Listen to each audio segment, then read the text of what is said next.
back to my channel. Today we are learning Blue and Gray by BTS from the newest BTS album. If you want to learn the other songs, we are doing all of them, so check my channel. Playlist probably somewhere. That's right. Blue and Gray, great song. Also what my toe looks like after I stubbed it. Don't worry about it. I'm going to go see a doctor tomorrow morning. Basically, we've got two different ways to play. We got the super easy way to do it, and then the classy, kind of actually sneaky difficult way to do it. Yeah. So first of all, Capo is going to be on the 6th fret, standard tune guitar. They're playing it on a classical nylon string guitar on the album. We're just using steel string because we are men and women of the people, right? This is the people's guitar. And this is also starting with the people's chord, G major, all right?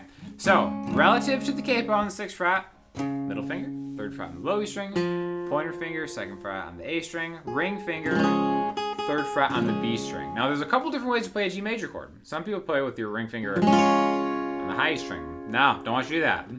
The melody is going to be here, the 3rd fret on the B string, okay? Now, again, they're playing it fingerstyle. We're gonna get to that in a second. We're just gonna do regular down strums with a pick for now on a G chord twice. So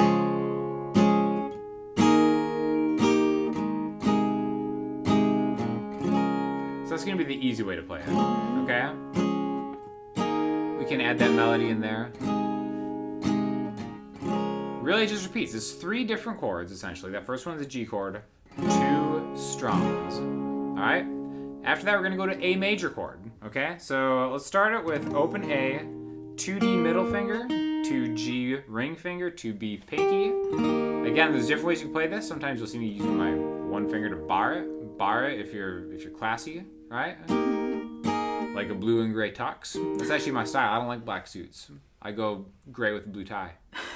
Maybe that's what they wrote about. Theme. Maybe they saw me at a wedding and they're like, "Oh, that guy's got style." Oh, this song's about you. Yeah, Jimin saw you from across the room. Jimin, yeah, stop calling me Jimin. It's getting a little desperate. How dare you? All right, so there's the A chord. We could just strum that twice, or the great thing about this voicing is if you put your pinky on the 3rd fret of the B string, and then switch it from 3 to 2. You get what's called an A suspended 4 chord to an A major chord. Okay, so if you see a chord chart, it might say A sus 4. All that means is adding that note right there, right? So if we have the suspended chord in there, it goes G twice, suspended 4, regular A. Now Or for the next chord. Sorry. No, please. Or you could just do A. Yeah, just do A. Twice. Well, why not? Perfect. Let's go back to that A suspended chord though, right? So remember, it's 2D, 2G, 3B. Because if you use this voicing, now your middle finger is free to go to the low E string, 2nd fret. Okay? Now what we have here is a slash chord. You may have seen like a D slash F sharp or something like that. Or basically this is a D major chord, but with the F sharp in the bass. All right? So this is still a D chord. I call this a low D chord, right? Because you're getting the lowness of it without getting that high D major thing, right? It's just a D chord. Okay? So again, middle finger 2E, open A and D string, ring finger 2G, pinky 3B. All right, so in the same area, we can go G, major, A, the low D chord, back to G. Now you may also notice I'm actually not playing my G chord with my middle finger up front, I'm playing with my ring finger up front. The reason I'm doing that, it doesn't matter what fingers you use to make these chords, it just matters that you're holding down those notes, right?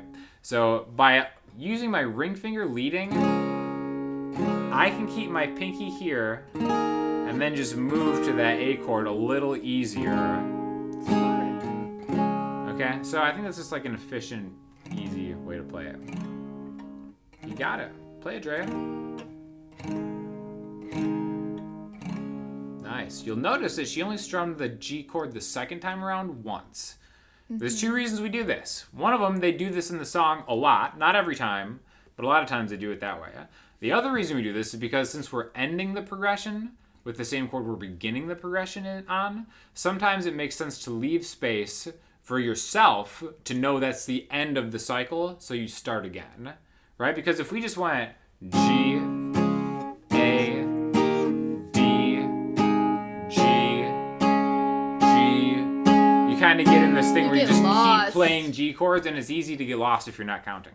So I think when you go G twice, A, the low D, space, back to G, it really kind of reminds you of where you are in the cycle of the song. It makes it more black and white instead of blue and gray. Wow, that was great. You're really on fire tonight. I really had to think of that. That's how long you been sitting on that one? Huh?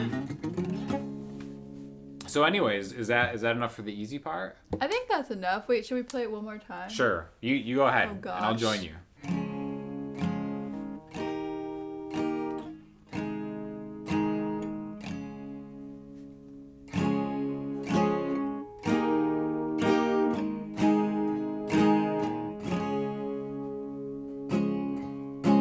Now, one thing you could do if you want to make it a little more rhythmic is do like a...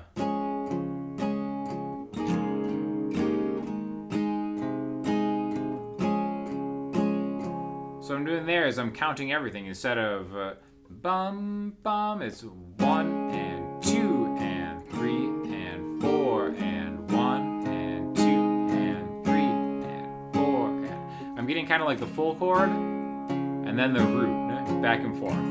That might make it a little, I don't know, a little more exciting. Not that it needs to be exciting because it's a very pretty song, but doing that kind of strumming always helps me keep my tempo and my rhythm a little bit more, even if you bring the dynamic of that down. True. Okay, so now we're gonna talk about the finger style. All right, this is a little more difficult, kind of sneaky difficult actually, and you kind of have to have a little bit of fingerstyle guitar under your belt to kind of do this correctly, because it starts off with the same chord, that G, but we're getting this kind of slow,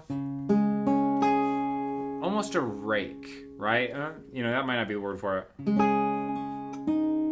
Right there, okay? So what I'm doing is my thumb is responsible for the lower strings, and then my pointer finger, middle finger, and ring finger each get ownership of the D, G, and B strings. Okay, so if you're not familiar with fingerstyle and you want to get into it, I actually have a fingerstyle class that's like super inexpensive. It's way less than the cost of one class with the actual professional, and it's me and like a legit professor instructor kind of going over everything you'll need to get to the point to play the song, right? Or just give it a shot, because really it's E, D, G, B, just like that. We're skipping the A string, and then we're gonna do this right here where we get the chord, and then we're just gonna get open G to 2G to make it a little bit easier, right? So bum bum bum, right? Then the same thing applies to the next chord, which again is that A suspended, right, to A. But now we're going to kind of rake like that, right? So I'm getting open A with my thumb, and then you'll see how my other fingers are coming one at a time, super slow, because you go bum, bum, bum, bum, but in real time, like that, right? So I'm getting the full chord, back to the G string, and then hitting the second fret on the B string there. So again, from the G.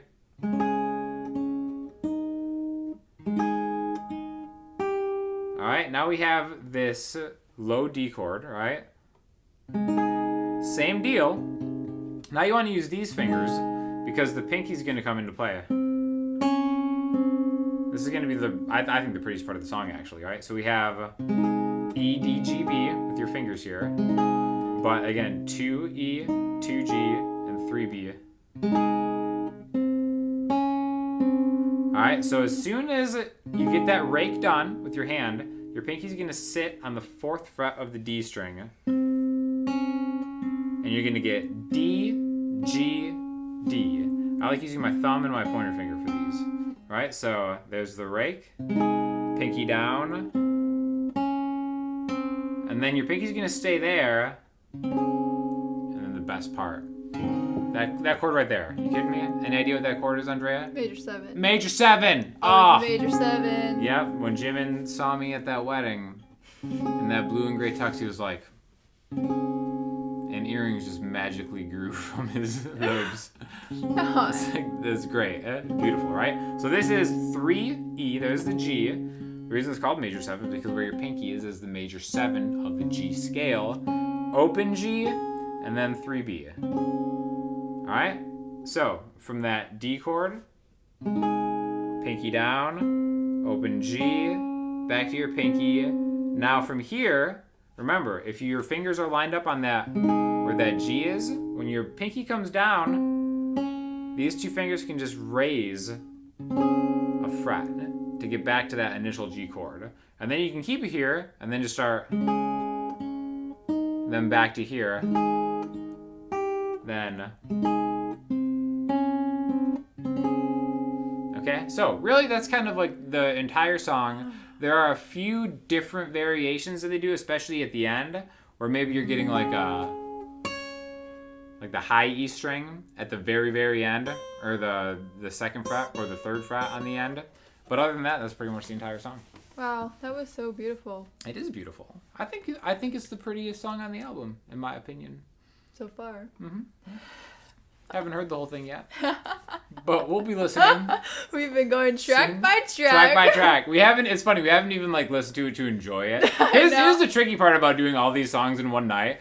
She's such a huge BTS stan, and I like him too. But you've kind of taken away the joy of just being able to listen to the album in its entirety, and you've made it a very stressful situation to learn every song and then instantly edit a video and get it up. I know. So be patient with us, y'all. Mm-hmm. But anyways, thank you for joining us. Be prepared for another video. Go watch and check out my Fingerstyle class if you want to get more into that. Sean's Patreon. Oh wait, Fingerstyle class. That's right. Links below. Goodbye, everyone.